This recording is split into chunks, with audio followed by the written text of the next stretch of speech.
They didn't ascend, they were overthrown. A shattered Sumerian tablet describes the Anunnaki in full retreat, their cities burning, their power ripped away by something so dangerous its name was carved out of history. If the gods lost a war, who defeated them, and what replaced them? But what they collectively describe is almost never framed this way. The Anunnaki didn't remain in power. Their authority was challenged, stolen, and restructured through conflict that the texts themselves describe. Using the Sumerian and Akkadian words for warfare, take tablet CBS 10,673 housed in Philadelphia. Clay, the color of dried riverbed sediment, roughly 20 centimeters at its widest point. When you hold it, and scholars do, wearing archival gloves, and placing it on foam supports that cradle the irregular edges, it's heavier than you'd expect for its size. The surface is covered in wedge-shaped impressions made by a reed stylus pressed into wet clay before firing. The text is the Eridu Genesis, the oldest known flood narrative, and it doesn't describe what we've come to expect from flood stories. There's no moral condemnation of humanity, no unified divine judgment.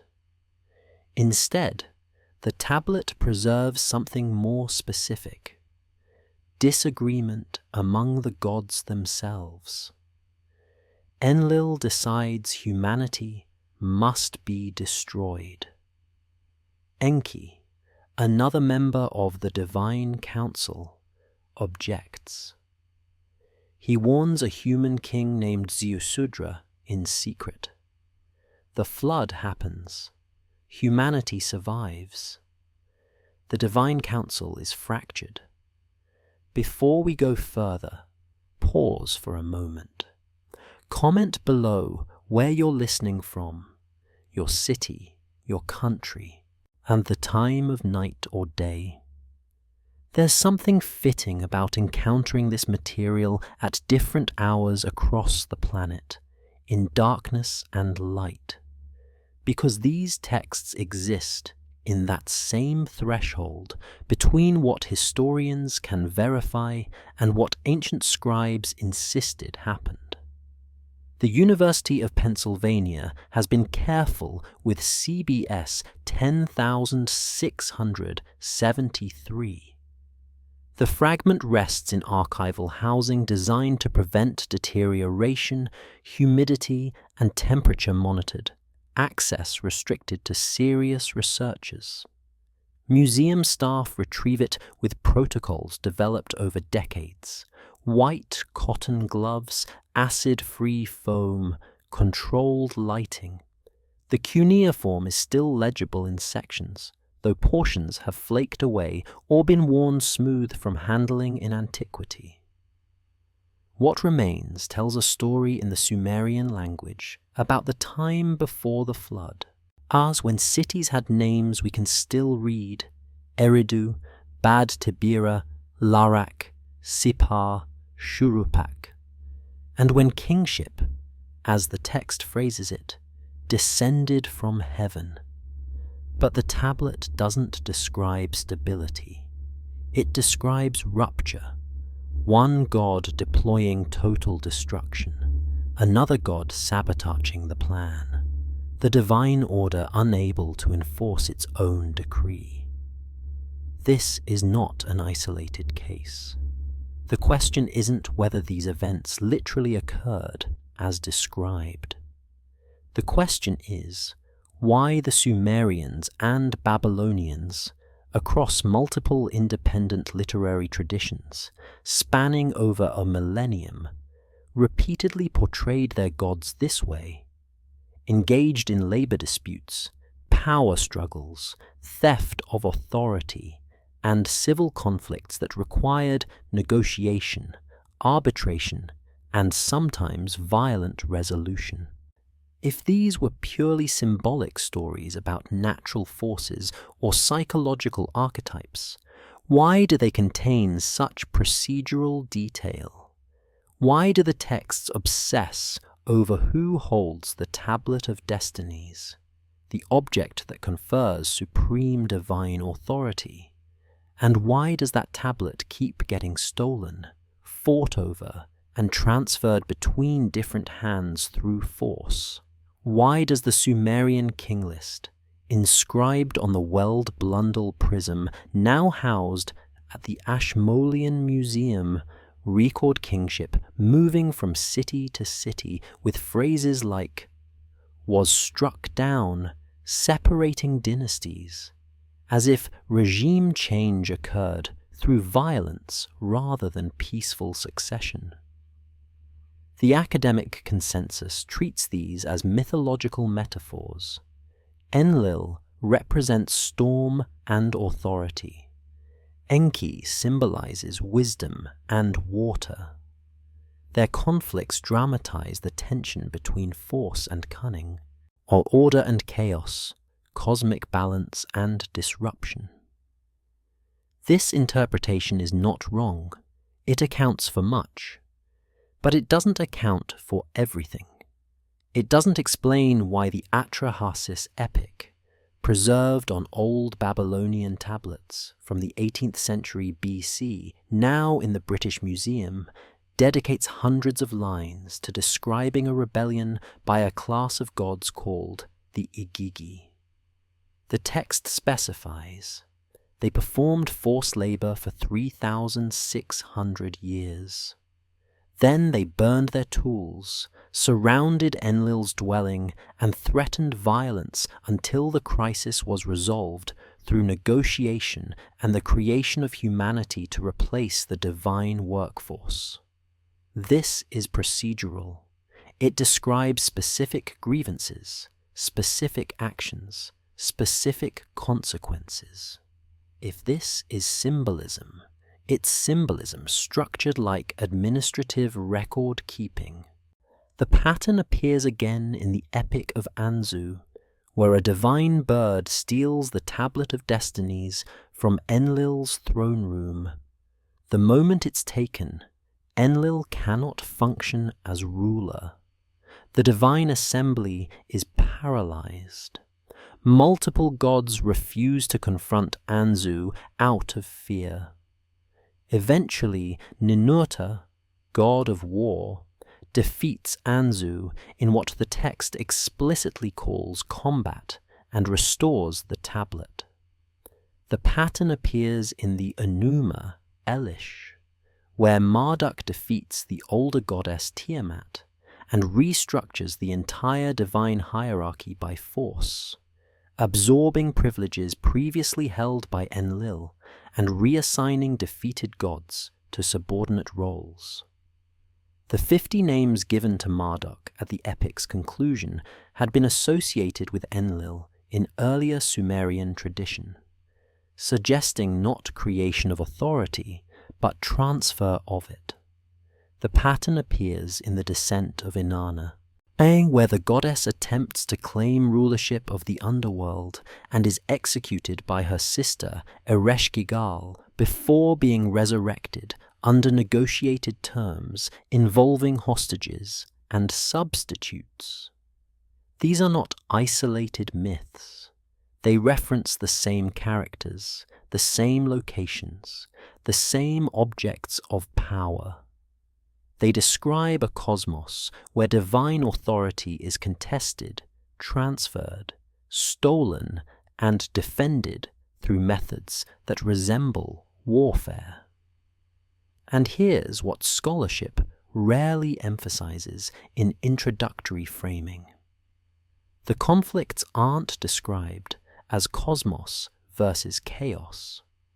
They're described as God versus God, with instability as the consequence of civil war. When the Igigi rebelled, they didn't attack primordial monsters. they attacked Enlil, head of the pantheon. When Anzu stole the Tablet of Destinies, he didn't steal it from chaos. And he stole it from Enlil's throne room while Enlil was bathing. When Marduk defeated Tiamat, he wasn't establishing order for the first time. He was overthrowing an existing order represented by an older generation of gods. And he demanded kingship as payment before agreeing to fight. What if these texts preserve political memory encoded as theology? What if the repeated pattern of divine rebellion, theft, sabotage, and regime change reflects actual historical upheaval, dynastic coups, shifts in cult centers, the collapse and replacement of city-state hierarchies, translated into the only conceptual framework available to Bronze Age scribes? What if the war we're not supposed to know about isn't hidden by conspiracy, all but fragmented across dozens of tablets that modern scholarship treats as separate mythological narratives when they might be pieces of one coherent historical pattern? CBS 10,673 weighs less than a kilogram. It sits in an archive with thousands of other fragments, but it points toward something larger. In what follows, we'll trace that pattern from its earliest documented appearance, not in metaphor, but in a labor rebellion so specific that it names the tools burned and the duration of the work stoppage, not in metaphor, but in a labor rebellion so specific that it names the tools burned and the duration of the work stoppage. But before we reach that rebellion, we need to understand what CBS 10,673 actually preserves, and what it conspicuously omits. Oh, the tablet was excavated from Nippur in southern Iraq during the early 20th century, part of a joint expedition by the University of Pennsylvania and the Ottoman Imperial Museum. Nippur wasn't a political capital. It was a religious center, home to the temple of Enlil, the storm god who headed the Sumerian pantheon.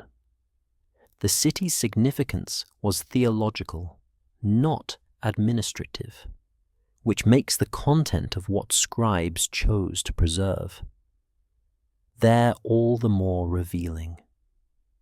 CBS 10,673 is part of a collection of fragments catalogued together, all representing copies of the same composition.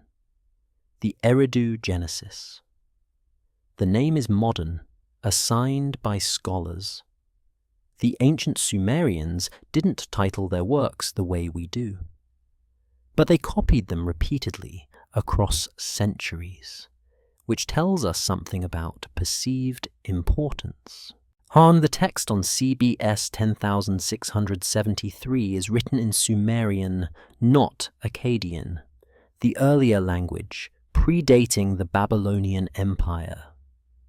Dating the composition is complex, but most Assyriologists place its origin in the 3rd millennium BC, making it older than the biblical flood narrative by over 1,000 years. And here's what it doesn't say. It doesn't say humanity was wicked. It doesn't say the flood was punishment for moral transgression.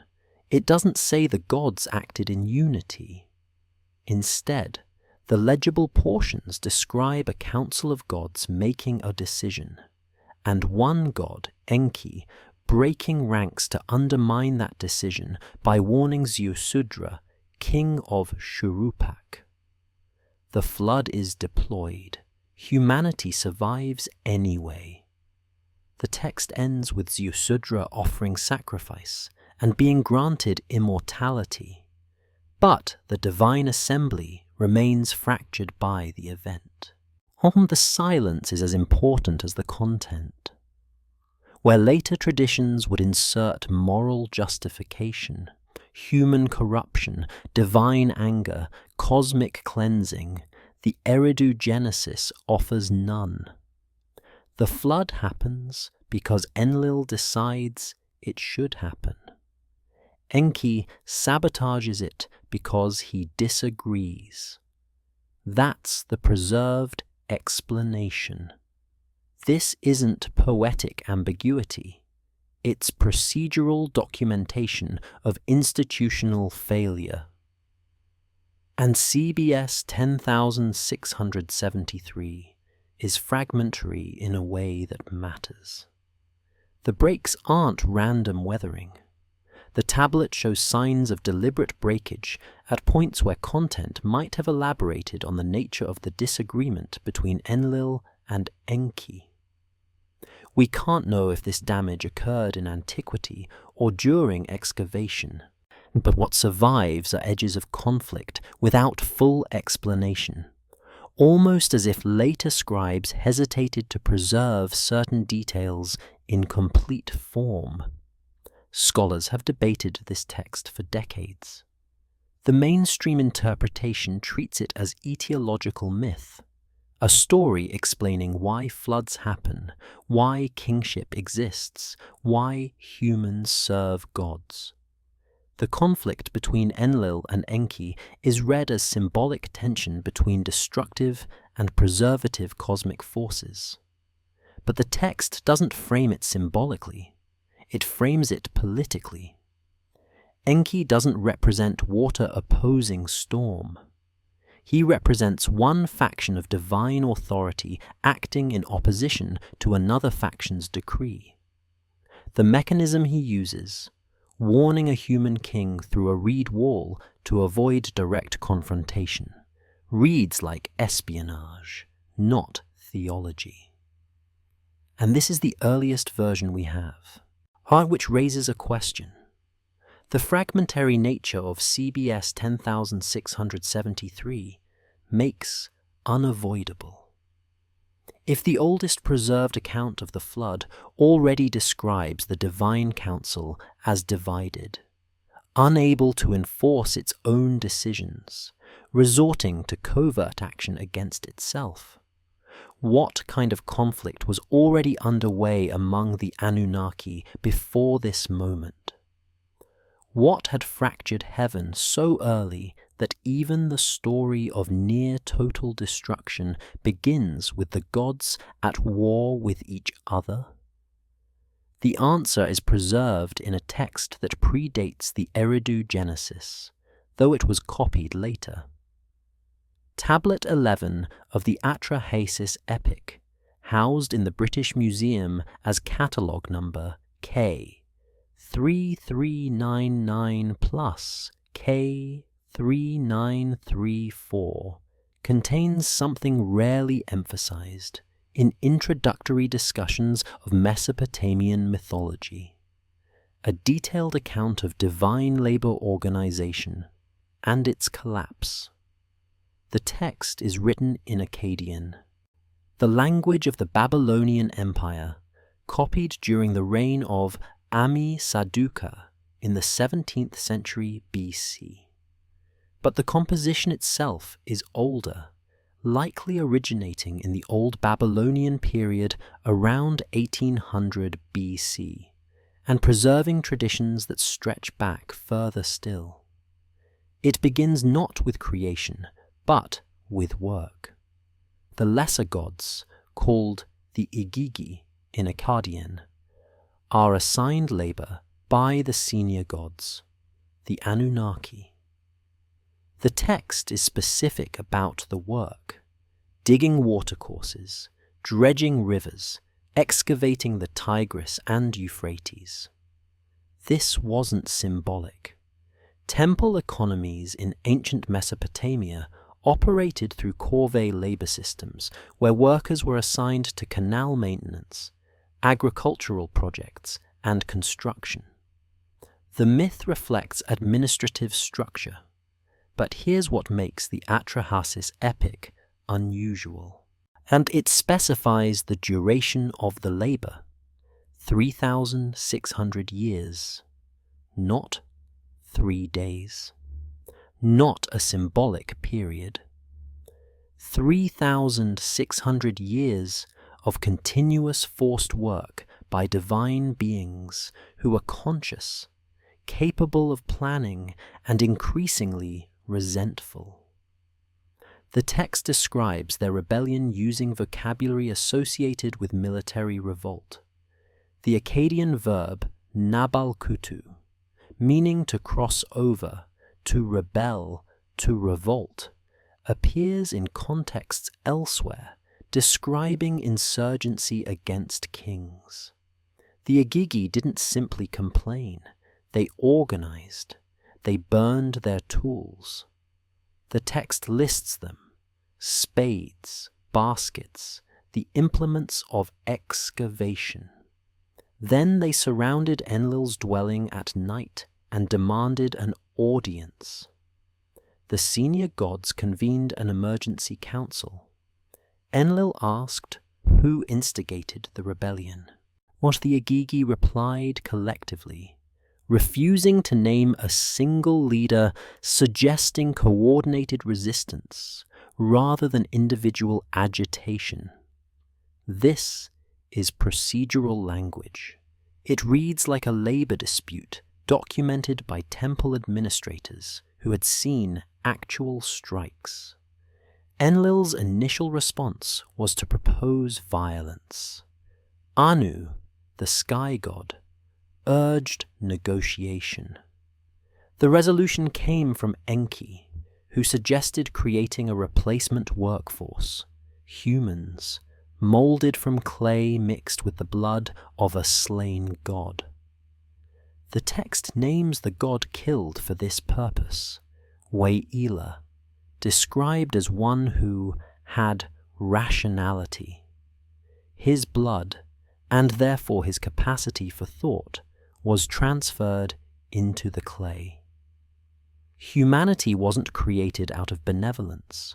Humanity was created as a political compromise to resolve a divine labor crisis that had escalated to the brink of civil war. And the text is explicit about what this accomplished. The Igigi were relieved of their duties. The Anunnaki retained authority, and humans took over the work that had caused the rebellion in the first place. But here's the detail that reframes everything. The flood story in Atrahasis doesn't appear at the beginning of the epic. It appears in Tablet 3, after humanity has been working for the gods for 1,200 years. And when Enlil decides to destroy humanity, the text doesn't say it's because humans were wicked. It says the noise of human activity was disturbing Enlil's rest. The flood, in this version, isn't cosmic judgment. It's the divine council trying to solve a noise complaint through annihilation. Enki once again intervenes, warning the human king Atrahasis to build a boat, and preserving the workforce he helped create. The flood happens. Humanity survives. And the epic ends with the gods realizing they still need human labor, so they impose population control measures instead. Infant mortality, barrenness in some women, celibate priestesses. This isn't theology explaining natural order. This is administrative record-keeping, describing policy adjustments after a failed extermination campaign. And it forces a recognition that scholarship acknowledges but rarely centers. Creation itself, in the oldest Mesopotamian accounts, emerges from divine conflict. Humanity exists because the gods couldn't maintain internal stability.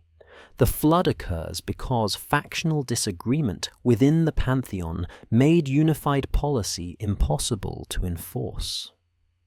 The Anunnaki didn't create from a position of strength. They created from crisis, which means the first war among the gods wasn't a mythological battle between cosmos and chaos. It was a labor rebellion that nearly collapsed heaven's infrastructure, and was resolved only by creating a subordinate species to take over the work.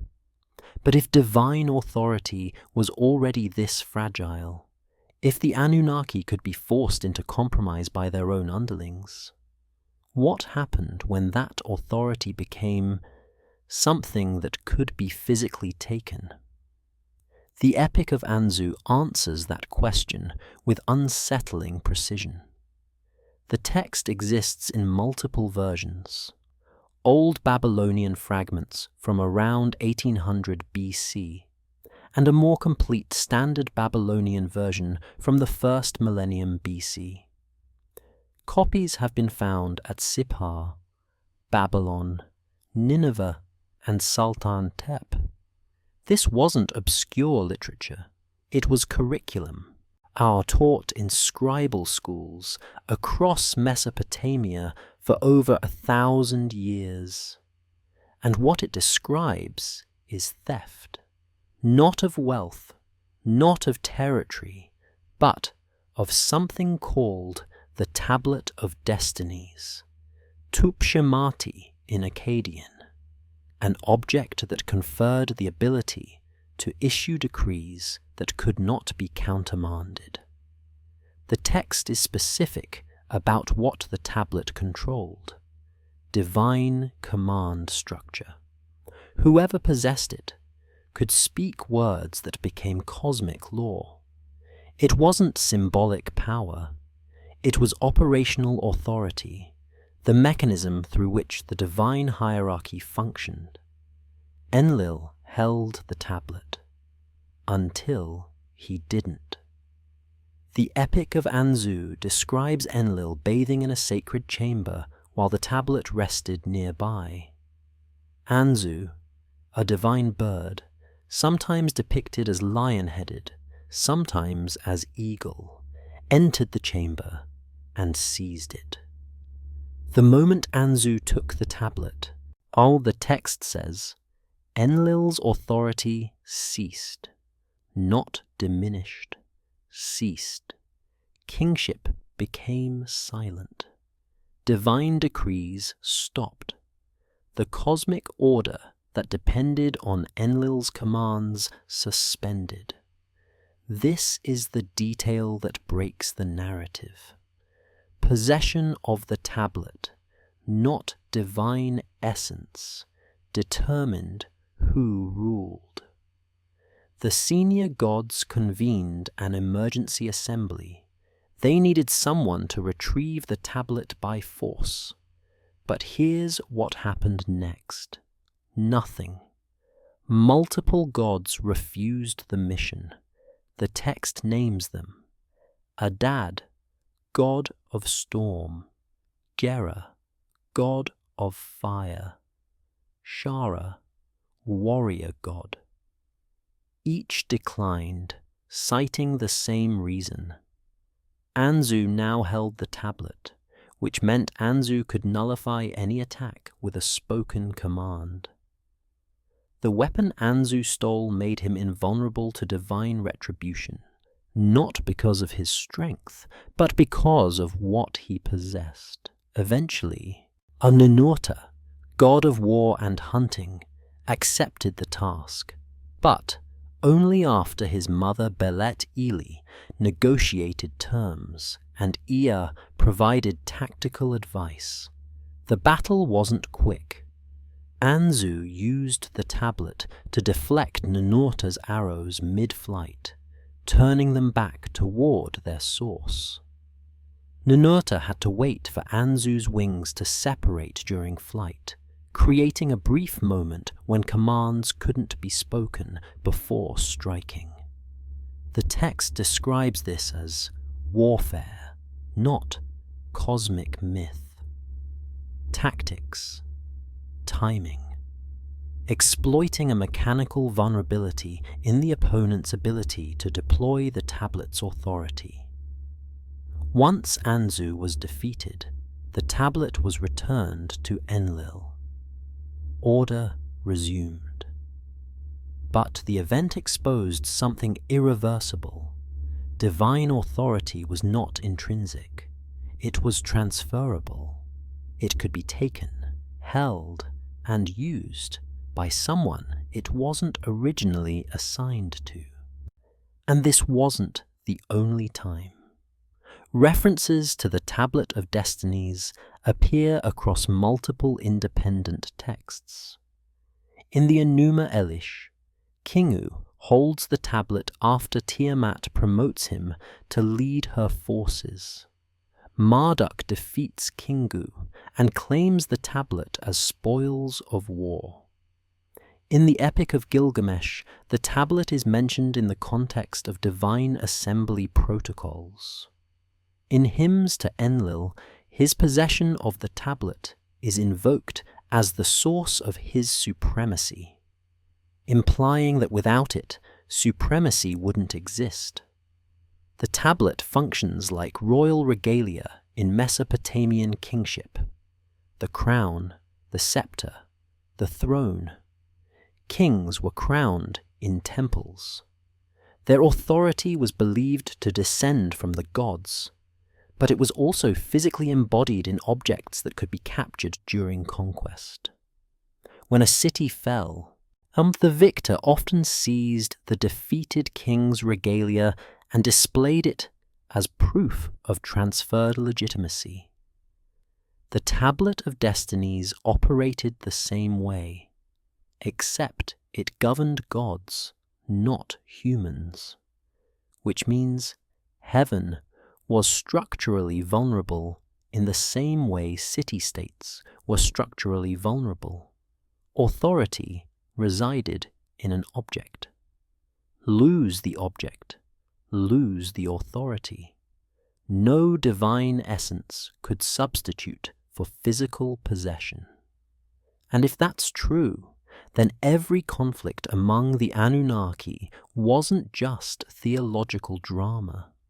It was strategic competition for control of the mechanism that made commands enforceable. The gods didn't fear Anzu because he was powerful.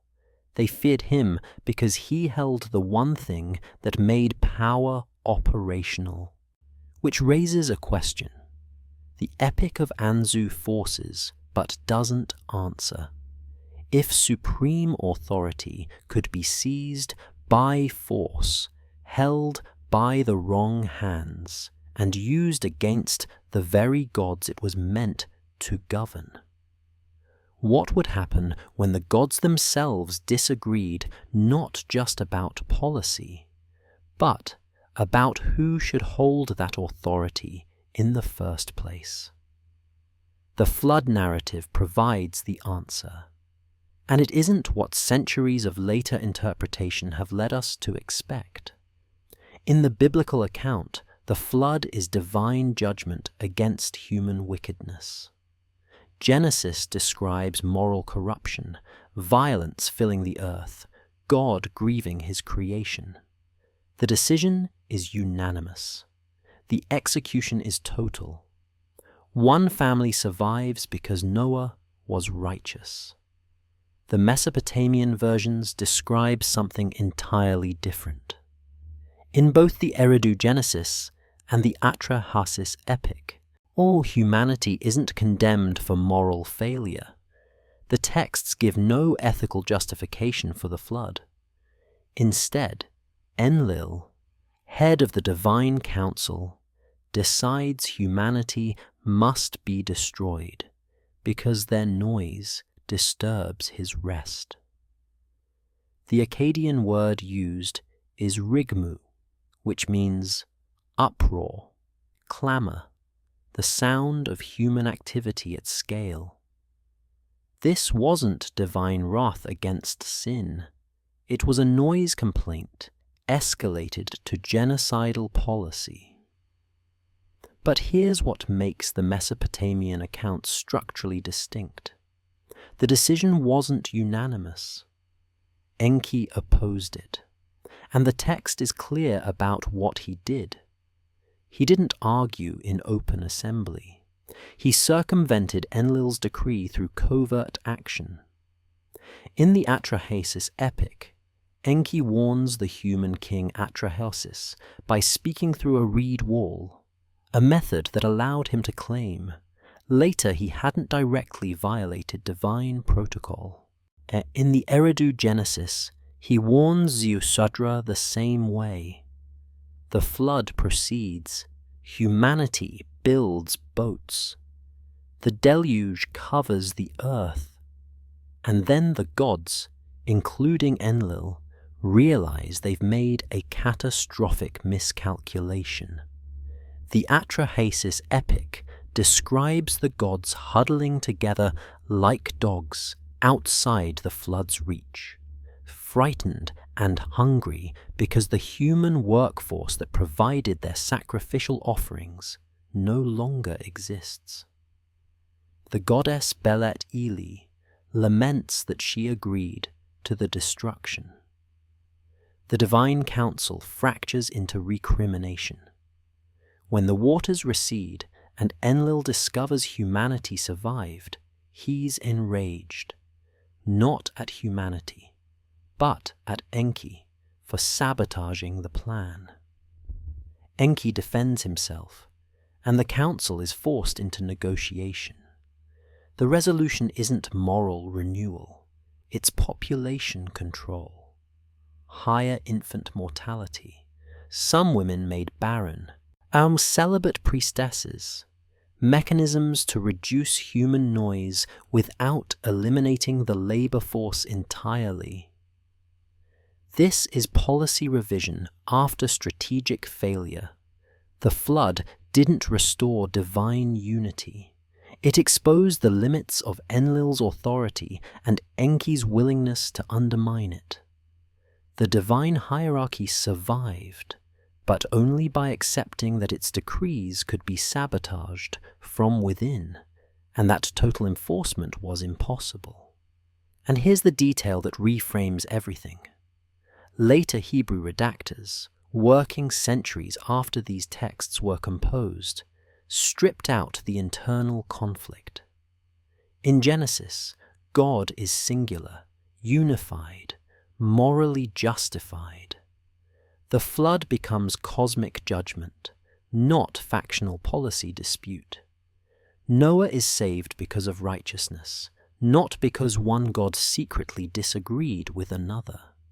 The biblical version erases the civil war, but the Mesopotamian versions preserve it, across multiple independent copies, spanning different cities and centuries. The Eridu Genesis from Nippur, the Atrahasis epic from Babylon, the flood account in Tablet 11 of the Epic of Gilgamesh from Nineveh. All describe divine disagreement. All frame Enki as acting against Enlil. All end with the divine council unable to enforce its own decisions, which suggests the flood wasn't a moment of divine triumph. It was evidence of systemic dysfunction within the Anunnaki hierarchy, a hierarchy that could deploy total destruction but couldn't achieve unity even in the face of existential crisis. The gods tried to solve a labor problem through annihilation. One god sabotaged the effort. Humanity survived. The divine assembly fractured further. And if that's what happened when the Anunnaki acted collectively, failure, dissent, strategic sabotage, what would happen when the next crisis emerged not from human noise, but from a direct challenge to the structure of heaven itself? The flood was supposed to reset divine control. Instead, it proved that control was already broken. Which forces a question the texts circle but never fully resolve? If mass destruction couldn't restore unity among the gods, what kind of force could possibly restructure heaven itself? The answer is preserved not in myth, but in administrative record. The Weld Blundell prism, catalogued at the Ashmolean Museum in Oxford, is a clay prism inscribed on all four sides with what's known as the Sumerian king list. It was composed around 2000 BC, as compiled from earlier source documents that stretched back centuries. The scribe who wrote it was named Nur-Ninsubur, and he worked in the city of Larsa under King Sin-Magir. The king list wasn't literature. It was political theology disguised as chronology, a document meant to legitimize current rulers by anchoring them in cosmic continuity. It begins with the phrase that appears repeatedly throughout the text. After kingship descended from heaven. And then it names a city, Eridu, then Kish, then Uruk, then Ur, then Awan, then Hamazi. Over 20 cities across more than 2 millennia, each claiming kingship at different periods, each presented as the legitimate inheritor of divine authority. But here's what the language reveals. Kingship didn't pass peacefully between cities. The transitions are described with phrases like was struck down, was smitten with weapons, its kingship was carried off. These aren't metaphors for natural succession. They're descriptions of violent regime change, conquest, collapse, the physical seizure of authority from one center and its relocation to another. And the text ties this directly to heaven. Kingship doesn't originate with humans.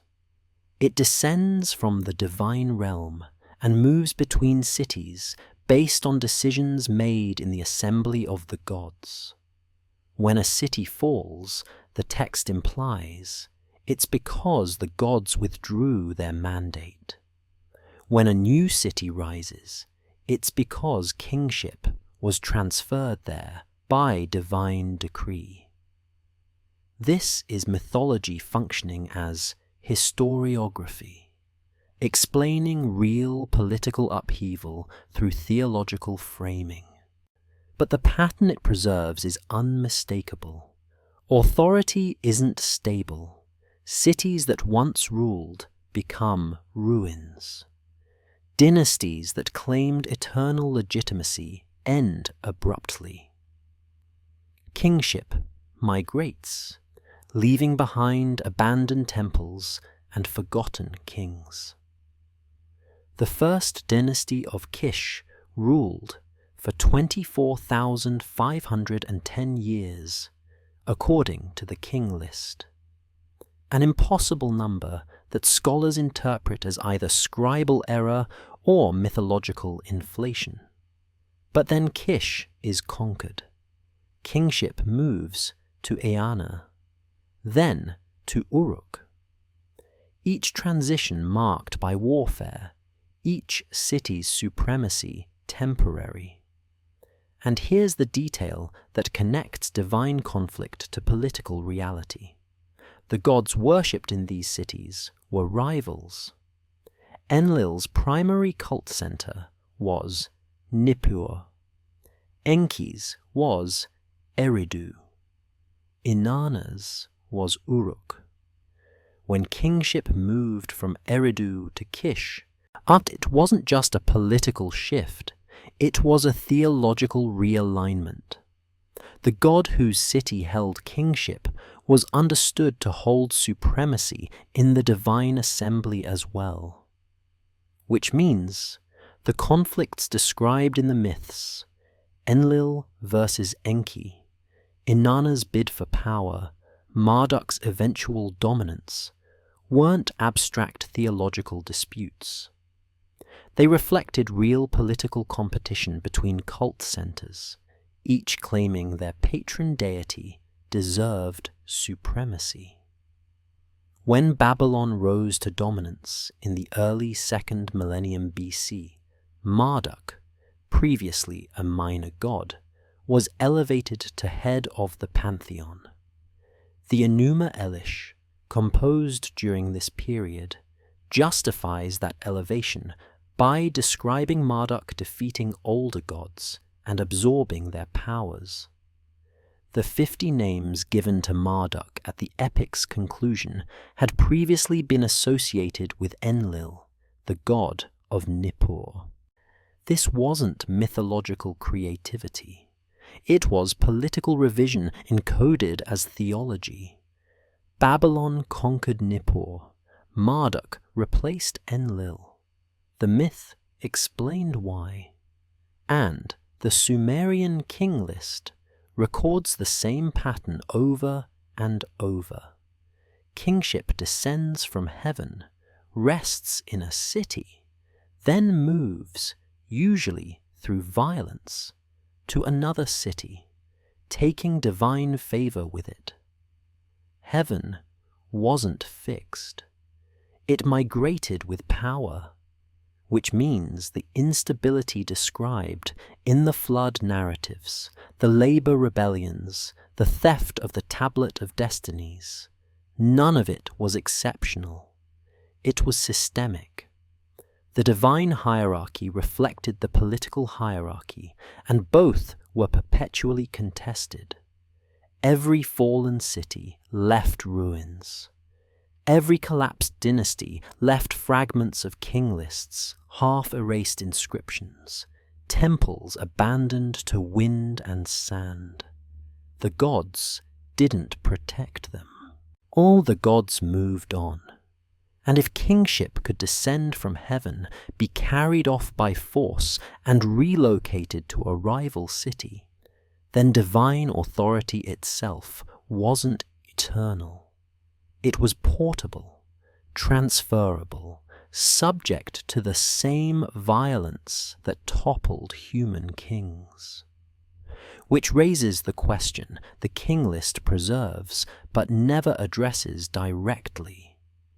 If divine authority could move between cities, reflecting shifts in earthly power, could it also be seized entirely by a new god? One who didn't inherit supremacy, but took it by force and rewrote heaven's hierarchy to legitimize the conquest. The Enuma Elish answers that question in 7 tablets of Akkadian cuneiform composed in Babylon sometime during the late 2nd millennium BC.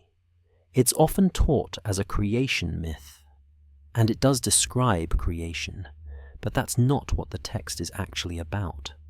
It's about regime change. The narrative begins with Tiamat, the primordial ocean, and Apsu, the freshwater abyss, giving birth to the first generation of gods. Those gods are noisy, chaotic, disruptive. Apsu decides to destroy them. Ea, another name for Enki, learns of the plan and kills Apsu first. Tiamat, enraged, prepares for war. She elevates Kingu, one of her children, to lead her forces and gives him the Tablet of Destinies. The younger gods panic. Multiple deities refuse to confront Tiamat. Then Marduk steps forward, but he doesn't volunteer out of duty. He negotiates. Marduk tells the divine assembly, if he defeats Tiamat, they must make him supreme king of the gods.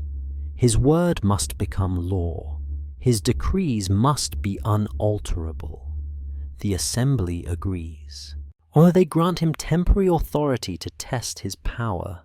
He destroys and recreates a constellation by speaking, and then they confirm his kingship before the battle even begins. This is a contract. Marduk's supremacy isn't divine birthright. It's payment for military service. He defeats Tiamat by trapping her in a net, shooting an arrow through her open mouth and splitting her corpse in half. From her body, he creates the heavens and the earth. He takes the tablet of destinies from Kingu and places it on his own chest. Then he assigns the defeated gods, Tiamat's allies, to new subordinate roles in the cosmic order. The text describes this as creation, but structurally it's conquest and annexation. And then comes the moment that reveals what the Enuma Elish is actually doing. The assembly of gods bestows 50 names upon Marduk. Each name represents a power, a domain, a function previously held by other gods. The text lists them methodically, and scholars have noted that many of these names and attributes were originally associated with Enlil, the god of Nippur, who had been supreme in earlier Sumerian tradition. Marduk doesn't just defeat Tiamat, he absorbs Enlil's authority. This isn't restoration of cosmic order, it's replacement of the old pantheon structure with a new one centered in Babylon, where Marduk's temple, the Es-Agila, stood as the largest religious complex in Mesopotamia. And here's where mythology aligns with historical archaeology. Babylon rose to imperial dominance under Hammurabi in the 18th century BC, conquering rival city-states including Nippur, Enlil's cult center. And the Enuma Elish was likely composed or significantly revised during this period, providing theological justification for Babylon's political supremacy. When Babylon conquered Nippur, Marduk replaced Enlil, not just in political reality, but in the divine hierarchy itself. The myth encoded the conquest as cosmogonic necessity. Marduk had to defeat chaos.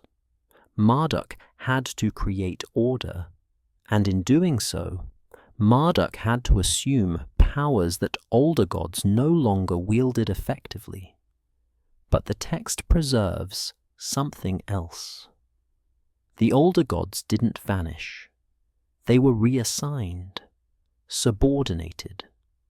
The Anunnaki, who in earlier Sumerian tradition formed the senior divine council, became Marduk's servants in the Babylonian version. They built his temple. They praised his names. They acknowledged his supremacy. As this is what happens when kingship moves and heaven moves with it. The old order doesn't disappear.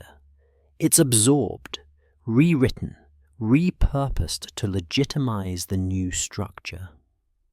And if you trace the pattern backward, from Marduk to Enlil, from Enlil to earlier Sumerian deities, you begin to see that the fall of the old Anunnaki hierarchy wasn't a single event.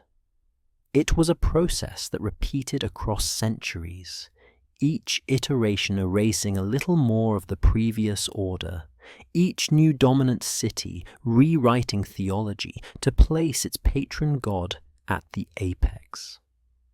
Marduk's rise wasn't the first divine overthrow. It was just the one most thoroughly documented because Babylon lasted long enough to canonize the story, which forces a disturbing recognition. If one entire divine regime could be overthrown, rewritten, and subordinated through a combination of military conquest and mythological revision, how many others had already fallen before the texts we possess were even composed? How many gods ruled before Enlil, before the Anunnaki themselves, whose names were erased when kingship moved and the victors rewrote heaven? The answer is buried in what happens after the major conflicts end, because they don't actually end. The descent of Inanna is preserved in both Sumerian and Akkadian versions, copied across multiple sites from the early 2nd millennium BC onward. It's often read as a journey myth, a symbolic death and rebirth narrative. But the procedural details tell a different story. Inanna, goddess of love and war, decides to descend to the underworld, the domain of her sister Ereshkigal. She announces her intention to attend the funeral of Gugalana, the bull of heaven, though the text hints this may be a pretext. Inanna dresses in full regalia, crown, lapis beads, measuring rod, and line, symbols of divine authority. At each of the 7 gates of the underworld, she's forced to remove one item. By the time she reaches Ereshkigal's throne room, she's stripped of all power objects. Ereshkigal's council of judges, the Anunnaki of the underworld, pass judgment. Inanna is executed. Her corpse is hung on a hook. But here's what the text emphasizes. This wasn't inevitable. It was orchestrated. Ereshkigal didn't welcome Inanna. She knew the visit was a threat. Inanna wasn't descending to mourn. She was attempting to expand her domain by claiming rulership over death itself. The execution wasn't cosmic necessity. It was preemptive elimination of a rival. Inanna's resurrection only happens through negotiation. Enki creates beings who can slip into the underworld undetected. They flatter Ereshkigal, gain her sympathy, and revive Inanna. But Ereshkigal demands a substitute. Someone must take Inanna's place. Eventually, Inanna's consort Dumuzi is sent to the underworld for half the year, a negotiated settlement, not victory. The pattern is identical to what we've already seen. Divine authority challenged during a power vacuum. Conflict resolved not through decisive victory, but through compromise that leaves all parties diminished. And this pattern repeats. The Era epic, preserved in Akkadian copies from the 1st millennium BC, describes what happens when Marduk temporarily leaves Babylon. Amura, god of plague and violence, exploits the absence to wage destruction across Mesopotamia. Cities burn, populations die. Other gods are unable or unwilling to stop him. When Marduk returns, he doesn't punish Era directly. Instead, the conflict is resolved through reassignment. Era is acknowledged as having legitimate grievances, given specific areas of authority, and integrated back into the divine structure. Again, negotiation, not annihilation. The myth of Nergal and Ereshkigal follows the same structure. Nergal, initially a celestial god, descends to the underworld and briefly overpowers Ereshkigal. But rather than destroying her or seizing permanent control, he becomes her consort. a merger of power rather than replacement. These aren't isolated stories. They reference each other. Characters appear across multiple texts, and the Anunnaki sit in judgment in the underworld in Inanna's descent, just as they rebelled in the Atrahasis epic, the same gods who fought over the tablet of destinies. Negotiate power-sharing arrangements when direct conflict proves too costly. Heaven never achieves stability.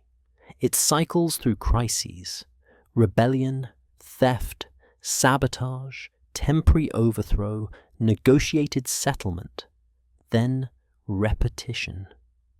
And here's the detail that makes the pattern undeniable.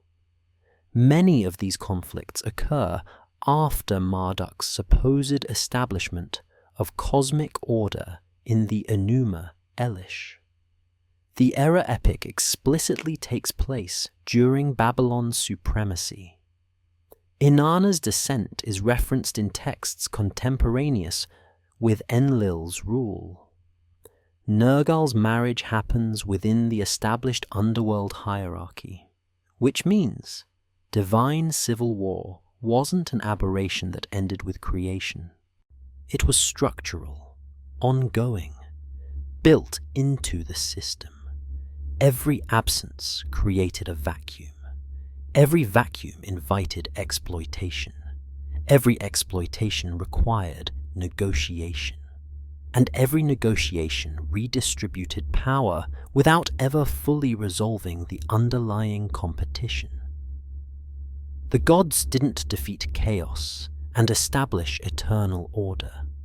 They created a hierarchy perpetually vulnerable to internal challenge, and then spent millennia managing that vulnerability through temporary settlements that held until the next crisis. And the scribes who copied these texts across centuries in different cities under different empires preserved all of it, not as separate myths with individual moral lessons, but as interconnected episodes in an ongoing struggle for control of heaven itself. See, which raises a question modern scholarship rarely emphasizes. If divine conflict was continuous rather than exceptional, if heaven was always fractured, always renegotiating authority, always one absence or theft away from collapse, why do we insist on reading these stories in isolation? Why do we treat the flood as separate from the Labour Rebellion, the tablet of destiny's theft as unrelated to Marduk's coup, Inanna's execution as disconnected from Era's rampage, when the texts themselves link them through shared characters, shared objects of power, and shared patterns of conflict? What are we missing by fragmenting what the ancients preserved as continuous? The academic consensus has an answer. These are myths, symbolic narratives, humanity's early attempts to explain natural phenomena, psychological experiences, and social structures through personified deities and dramatic narratives. This interpretation isn't wrong. It accounts for much of what appears in Mesopotamian literature. Enlil, as storm god, explains why storms were feared and worshipped. Unpredictable, destructive, beyond human control. Enki as water and wisdom. God explains why irrigation required knowledge, planning, engineering. Inanna, as goddess of both love and war, reflects the Mesopotamian understanding that desire and violence shared common psychological roots. When the Igigi rebel after 3,600 years of labor, Scholars interpret this as expressing the experience of corvée workers in temple economies. The resentment, the exhaustion, the dream of liberation encoded as divine revolt. When Marduk defeats Tiamat and creates the world from her body, this is read as cosmogonic symbolism, order emerging from chaos, structure imposed on formlessness, the victory of civilization over primordial threat. When the flood happens, it's understood as cultural memory of actual catastrophic flooding in the Tigris-Euphrates Valley, mythologized into divine judgment and preservation. These readings are supported by linguistic analysis, comparative mythology, and anthropological frameworks. They represent decades of rigorous scholarship by Assyriologists, historians of religion, and archaeologists. But there's a category of detail these interpretations struggle to account for: procedural specificity. When the Atrahasis epic describes the Igigi rebellion, it doesn't just say they were unhappy, it specifies they burned their tools. They surrounded Enlil's dwelling at night. And they refused to name a single leader when questioned, indicating coordinated strategy. The text uses the Akkadian verb nabalkutu, to revolt, the same term used in historical records describing military insurrections against kings. This isn't poetic metaphor. It reads like administrative documentation. When the Epic of Anzu describes the theft of the Tablet of Destinies, it doesn't symbolically suggest authority was challenged. It details. Anzu waited until Enlil was bathing. He entered the chamber. He seized the physical object. Multiple gods refused to retrieve it, citing tactical disadvantage. Ninurta's eventual victory required waiting for a specific mechanical vulnerability, the moment Anzu's wings separated in flight, preventing him from speaking commands. This is tactical combat analysis. When the Enuma Elish describes Marduk's negotiation with the divine assembly, it doesn't vaguely reference his rise to power. It specifies he demanded kingship as payment before agreeing to fight. The assembly tested his authority by having him destroy and recreate a constellation through speech alone. After his victory, he received 50 specific names, each corresponding to a domain of authority previously held by other gods. This is bureaucratic transfer of institutional power. The mainstream interpretation treats these details as elaborate world-building, the natural result of storytellers making myths more vivid, more memorable, more emotionally resonant. And that's certainly part of what's happening. But it doesn't explain why the procedural language matches the language used in actual administrative texts from the same period. Our temple archives from cities like Nippur, Ur, and Lagash preserve thousands of clay tablets, recording labor assignments, resource distribution, legal disputes, and political transitions.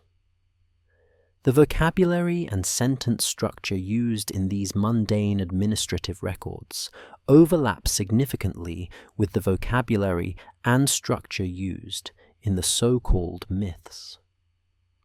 When the Atrahasis epic describes the creation of humanity as solving a labor crisis, it uses accounting terminology. When the Sumerian king list records kingship moving between cities, it uses phrases identical to those found in chronicles of military conquest. When the descent of Inana describes her trial before the Anunnaki judges, it mirrors the procedural language of actual legal proceedings. Scholars acknowledge this overlap. but typically explain it to scribes using familiar administrative language to make myths feel more concrete. The symbolism came first. The bureaucratic detail was added later for rhetorical effect. But there's another possibility that the evidence doesn't exclude. What if the procedural detail came first, and the theological framing was added to preserve political memory in a format that could survive across regime changes? Consider what happens when cities fall in ancient Mesopotamia. Administrative archives are often destroyed, either deliberately by conquerors or accidentally through fire and looting. King lists are rewritten to legitimize new dynasties. Historical records are suppressed or edited to favor current rulers. But religious texts are copied. Temple literature is preserved. As myths are taught in scribal schools across different cities, different empires, different centuries, because they're understood as sacred traditions rather than political history. If you wanted to preserve memory of actual dynastic conflicts, labor rebellions, regime collapses, and power transfers in a format that would survive conquest, theology would be the most durable medium available. This isn't an argument for literal gods as flesh and blood beings. It's an argument for myth as encoded historiography. The Anunnaki could represent an actual ruling class, kings, priests, administrators, whose conflicts over resources, territory, and authority were preserved by scribes who had no conceptual framework for secular history as distinct from divine action. In their worldview, kings ruled because gods granted authority. Cities fell because gods withdrew favor. Wars happened because divine councils made decisions. Encoding political memory as theology wasn't deception. It was the only available method of historical preservation. And if that's true, then the patterns we've traced, labor rebellion, theft of authority, factional sabotage, regime change, continuous internal conflict, aren't symbolic representations of natural forces or psychological truths. They're records of what actually happened, translated into the conceptual vocabulary of Bronze Age scribes who understood all political power as descending from heaven, which forces a recognition that shifts everything. The war that Anunnaki lost wasn't hidden by conspiracy or deliberate suppression. It was hidden by translation, across languages, across conceptual frameworks, or across millennia of interpretation that assumed myth meant not real, rather than preserved differently. But if these texts preserve political memory encoded as theology, then the question becomes unavoidable. What exactly did the Anunnaki lose? The answer has been visible the entire time, not in a single tablet, but distributed across hundreds of fragments spanning 2,000 years of Mesopotamian literature. Start with CBS, 10,673 in Philadelphia. The Eridu Genesis, describing divine council fracture before the flood. Enlil's decree undermined by Enki's covert intervention. The oldest version we have, already depicting heaven divided. Add the Atrahasis tablets in the British Museum. The Igigi rebellion after 3,600 years of forced labor. Tools burned. Enlil's dwelling surrounded.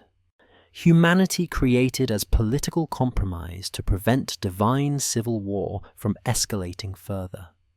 include the Epic of Anzu fragments from Sippar, Babylon, and Nineveh, the Tablet of Destinies, stolen from Enlil's throne room, supreme authority transferred by physical possession, multiple gods refusing to act because the thief now controlled the mechanism of divine command.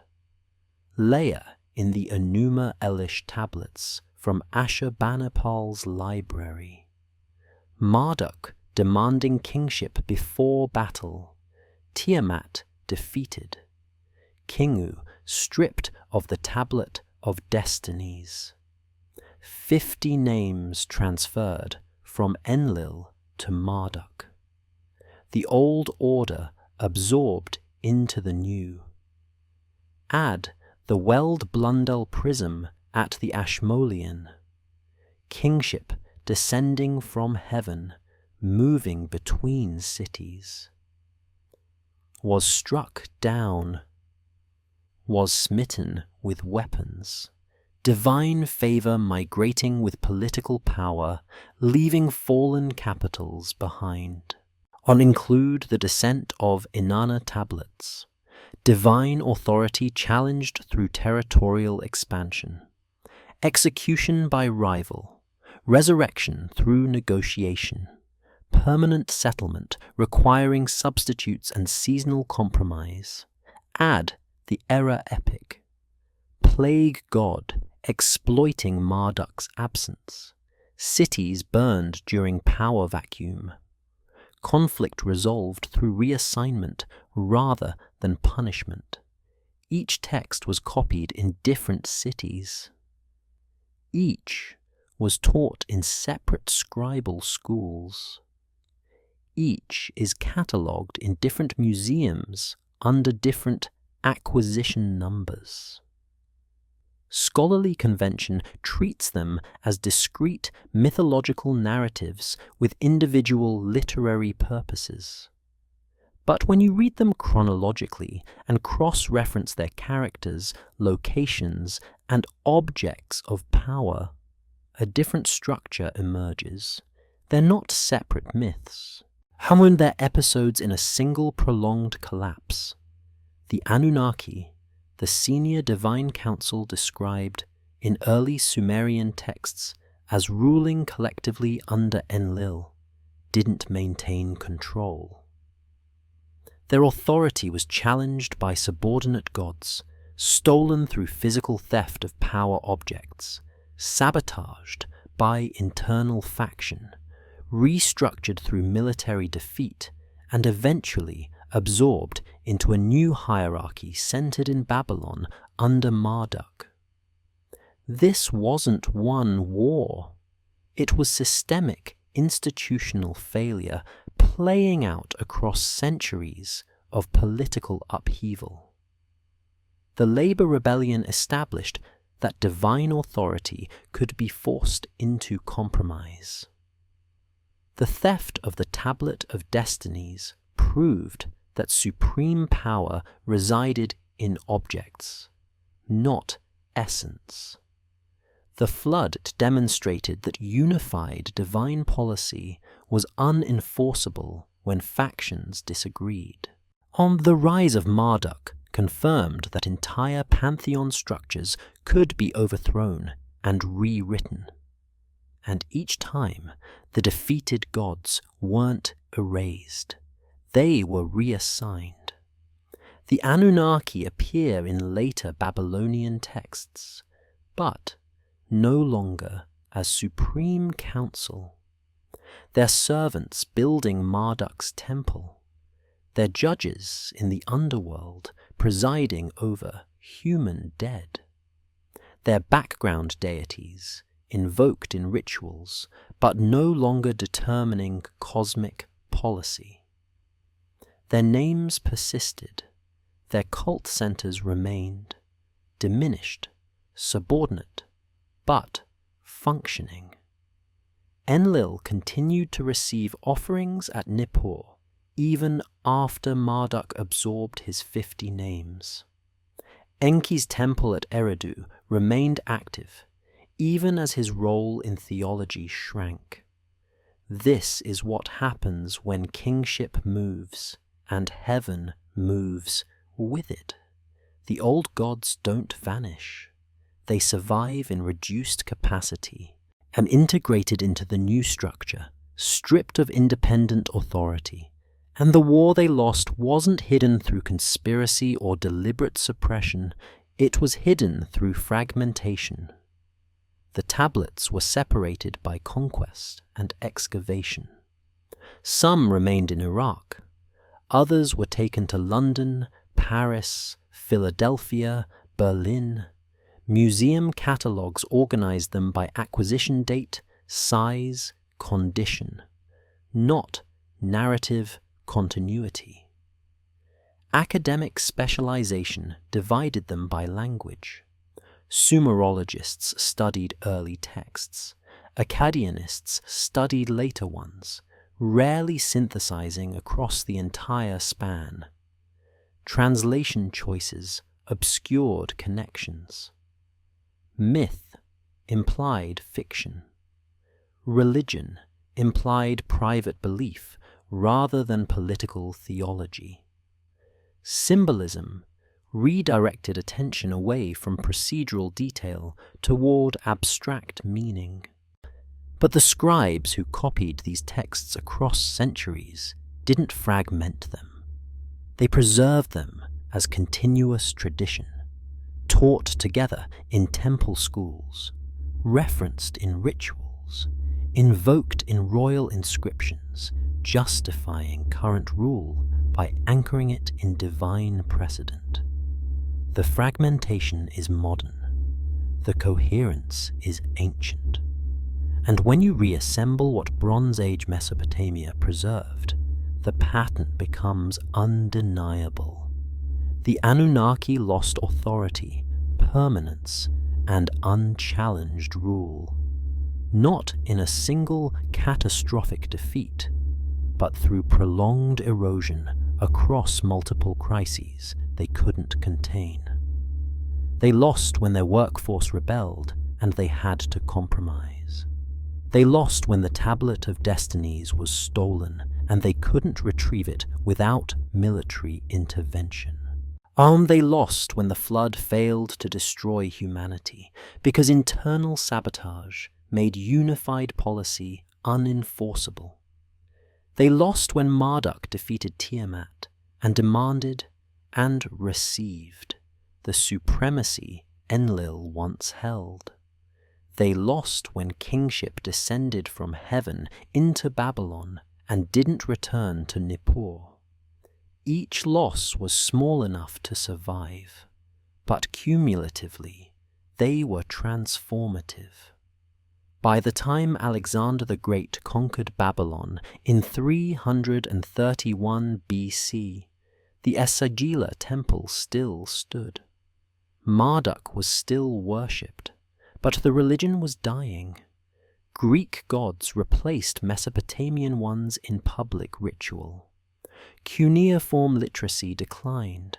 The scribal schools that had preserved these texts for 2,000 years closed. The last known cuneiform tablet was written in 75 AD. After that, the language went extinct, or the texts were buried under sand and forgotten for 18 centuries until 19th century archaeologists began excavating Mesopotamian tells. When the tablets were rediscovered, deciphered, and translated, they were read as mythology, ancient religious imagination, fascinating but not historical. Scholars analyzed their literary structure, their theological symbolism, their cultural context. But very few asked the question.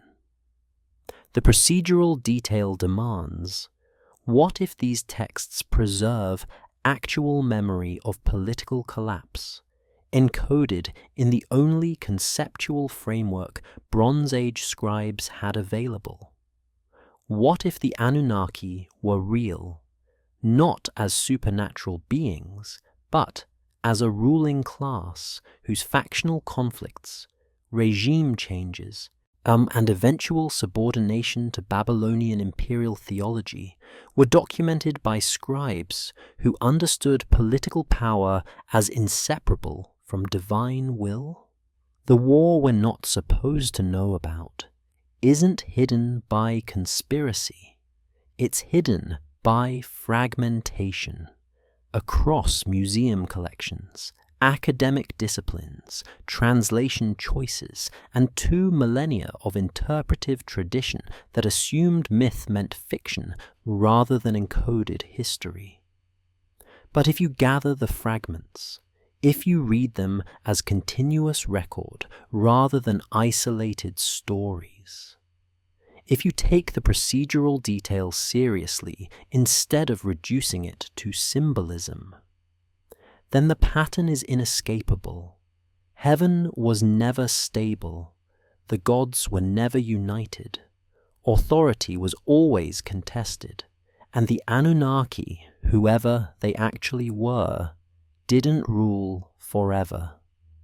They ruled until they lost. And what replaced them wasn't chaos. It was Babylon. It was Marduk. It was a new order that absorbed the old one and rewrote theology to make the transition seem inevitable. The tablets preserve all of it, in cuneiform, in climate-controlled archives, catalogued, translated, published, waiting for anyone willing to read what 4,000 years of fragmentation has obscured. The gods of heaven could fall, and they did, which leaves one final question lingering in the space between what we've recovered and what remains buried. If ancient scribes preserved the fall of their gods in plain sight, distributed across hundreds of tablets that modern scholarship treats as separate mythological narratives, what other histories have we mistaken for fantasy simply because we no longer expect the past to tell the truth this directly?